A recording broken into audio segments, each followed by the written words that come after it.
Good morning everyone. Hope you all are well and safe.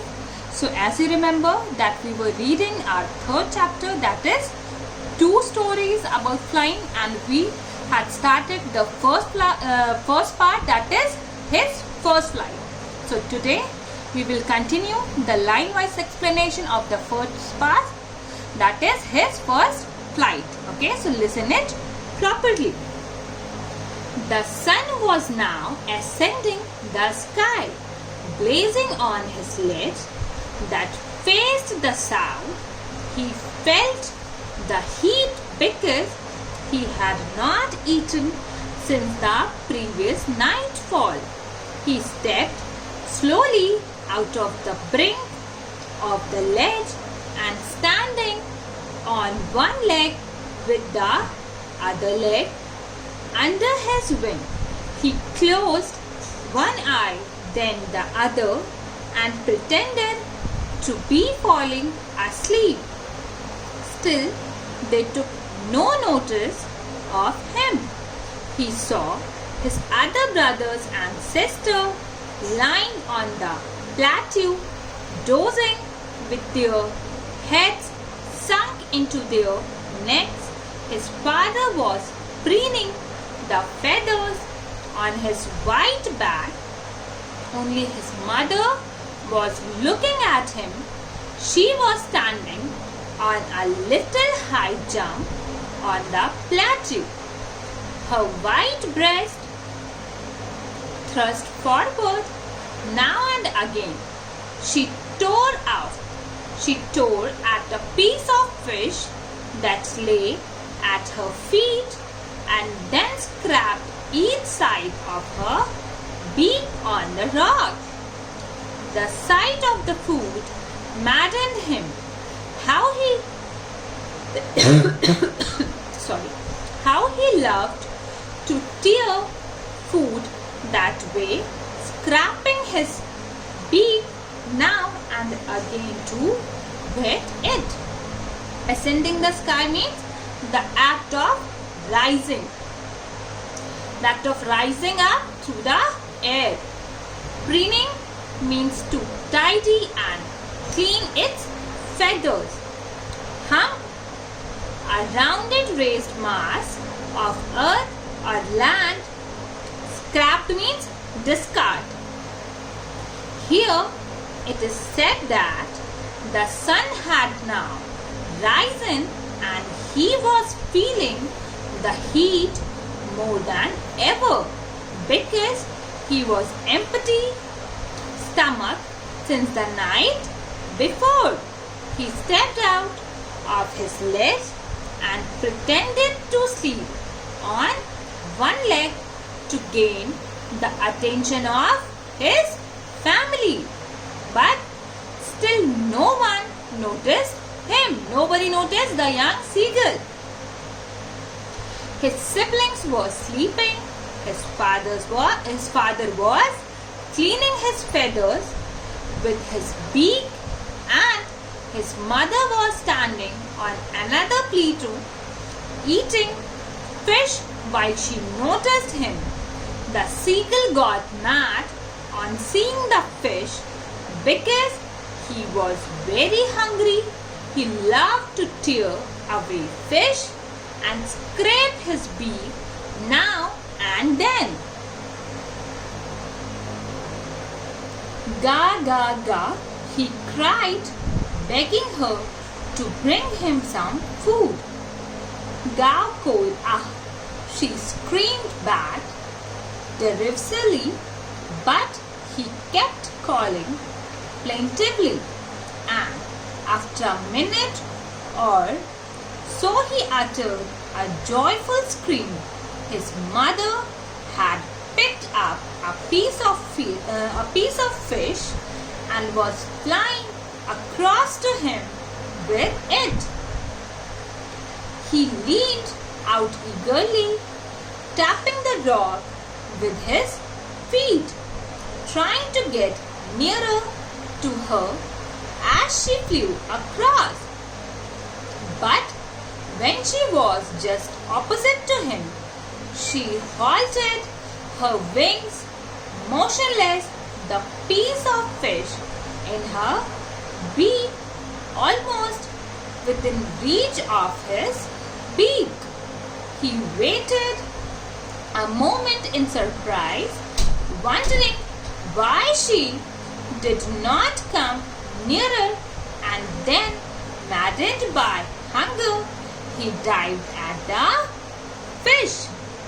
Derisively means in a manner expressing contempt or ridicule.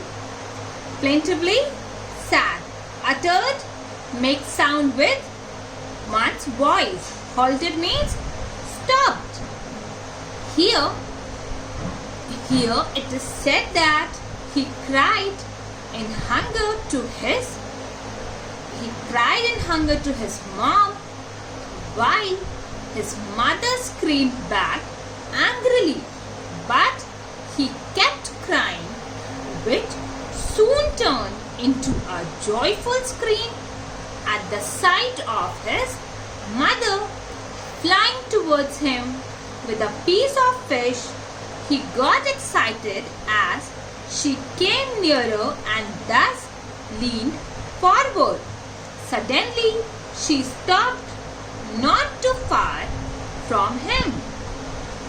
Out of excitement and hunger, he dived at the fish without realizing for a moment that he was afraid to fly. With a loud scream, he fell outwards and downwards into space. Then a monstrous terror seized him and his heart stood still. He could hear nothing, but it only lasted a minute. The next moment he felt his wings spread outwards. The wind rushed against his breast feathers, then under his stomach and against his wings. He could feel the tips of his wings cutting through the air. He was not falling headlong. Now he was soaring gradually downwards and outwards. He was no longer afraid. Sorry. He just felt a bit dizzy. Then he flapped his wings once and he soared upwards. Ga ga ga, ga ga ga. Gaw called up his mother, swooped past him, her wings making a loud noise. He answered her with another scream. Then his father flew over him, screaming. He saw his two brothers and his sister flying around him, curveting and banking and soaring and diving. Monstrous means horrible, seized, grabbed, headlong, with the head foremost, soaring, flying, swooped, moved rapidly downwards through the air, curveting, perform a series of jumps on the hind legs. Here it is said that for a moment he was in shock and stood still out of terror.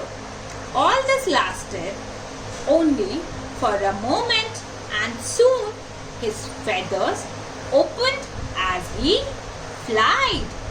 He could feel the wind against his breast feathers, stomach and his wings. He could feel himself cutting through the air. He was not afraid anymore. He was just a bit nervous, but then his mother accompanied him. The whole family screamed out of excitement, thus celebrating his first victory over fear. Then he completely forgot that he had not always been able to fly and commended himself to dive and soar and curve, shrieking shrilly. He was near the sea now, flying straight over it.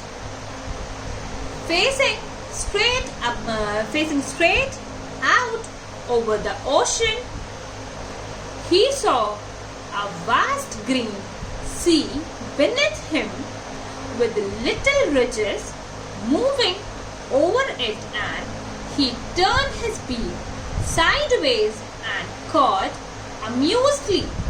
Shrieking means making a high-pitched piercing cry or sound. Shrilly, loudly and forcefully. Ridges, a long narrow hilltop, mountain range or watershed you could say. Cowed, utter a cow. Here it is said that once he overcome from his fear, he just forgot that he was once afraid of all this. He did all those things he once feared. He flied straight over the sea and could see the greenery and the mountains beneath him. He screamed out of joy as he enjoyed the victory. So for today, this much is enough, and for the rest one we will continue on our next class. So till then, stay home, stay safe and keep learning. Thank you, class.